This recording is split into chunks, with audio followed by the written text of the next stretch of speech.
Qardaş, maşın götürmüşdüm, Chevrolet Cobalt. Gündəlik icarəyə 35 manat pul ödəyirdim, gündəlik sürürdüm. Deməli, maşını qaytarmışam mən. Əlimdə qaytarmağıma dair sənəd də var. Vətəndaş avtomobil icarəyə götürdü, bir müddət idarə etdi və sonra avtomobili sahibinə qaytardı. Amma hələ də avtomobilə görə cərimələr ona gəlir. Tural İbrahimova.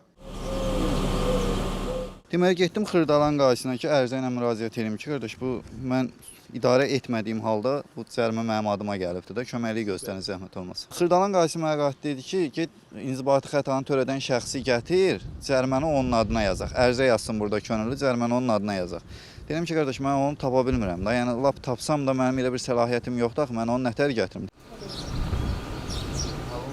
Bəs avtomobilin əsl sahibi, hansı ki sizə verilmişdi avtomobil icarəyə, o nə deyir? O da mənə deyir ki, mən avtomobili satmışam. Yəni bu cərimə mənlik deyil, mən avtomobili satmışam. Avtomobili də sənədsiz necə satıbsa, yəni o da bəllidir. Yeni satılan adama etibarnamə verilsəydi, cərimə onun adına gedəcəkdi. Ona etibarnamə verilmədiyinə görə bütün cərimələr mənim adıma gəlir. Bəs sizin bu etibarnamə var idi, onun vaxtı bitib yoxsa? 28-i 4-cü ay 2026-da mənə etibarnamə verilib, bir aylıq yol vərəqəsinə. 19-u 5-ci ay tarixində də etibarnamə bitibdir. Amma cərimə gəlib həmin tarixdən sonra? Həmən tarixdən sonra gəlib. Bax, cərimənin tarixi də buradadır. Biri 4-ü 6-cı ayda gəlib 2026-cı il, digəri də gəlib ayın 5-i 6-cı ay 2026-cı il. Nömrəsini verdim, onu zəng elədilər.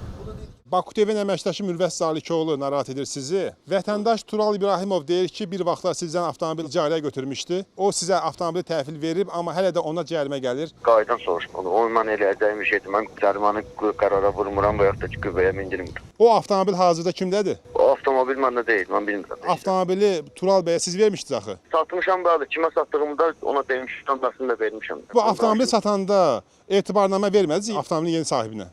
Verilib. Etibarnamə versəydiniz axı cərimə bu şəxsə gəlməzdi axı. Onu da qaydan hansı əsasa görə o etibarnamə olmayan adama cərimə vurulur.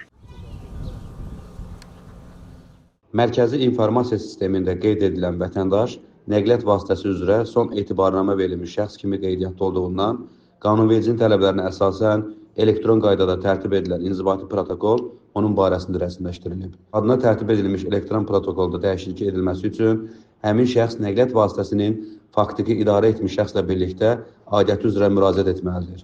Müraciət əsasında araşdırma aparıldıqdan sonra mərkəzi informasiya sistemində tərtib edilmiş protokol üzrə müvafiq dəyişikliyin edilməsi mümkündür.